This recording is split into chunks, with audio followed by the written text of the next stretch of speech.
is something that was doesn't really hold a plate mark very well at all. I mean, sometimes you can see it, other times it's pretty much it's flat.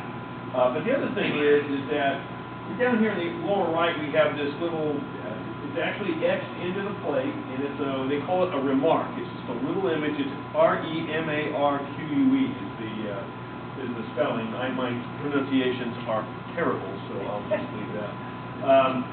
Anyway, it's right there, and that was done to show a little etch. Not all the etchings sometimes had that, or they're different. Some etchings, the same picture would have several different remarks to show a different panache to it. Oh, this is an extra special one because it's got such and such remark on it.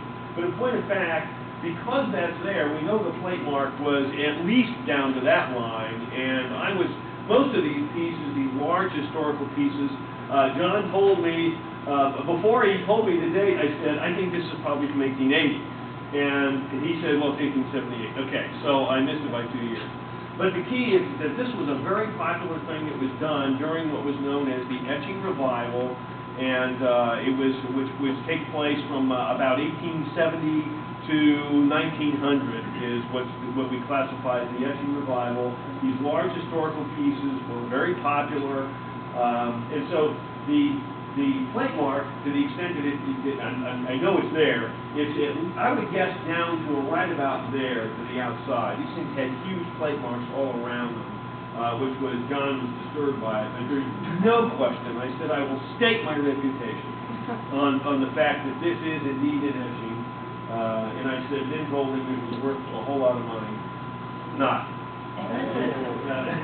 But the other thing is that this is the original frame. This is how they're found, and this is what this is a piece of cardboard that's been wrapped with paper. Now, at one time, this paper was the same color as the etching.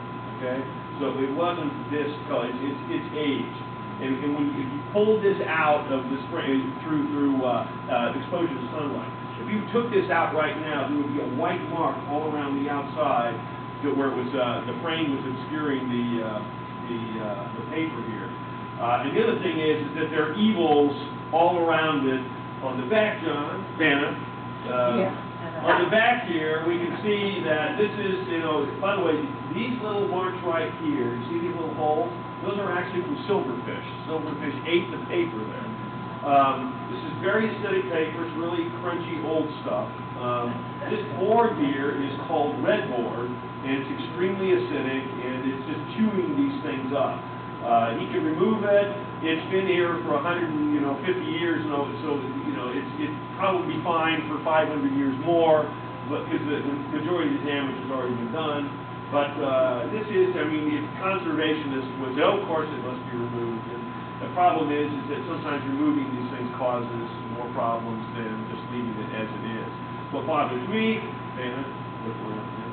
more than anything else, is this is a telltale sign down here. You can see the little discoloration right along the bottom line here. This is from humidity that has, when it changes in temperature, causing water would get onto this thing, and so you often get in fact, I can see a little bit of a line right there. It would just kind of soak up, wicking itself up from the bottom. But John, this is absolutely an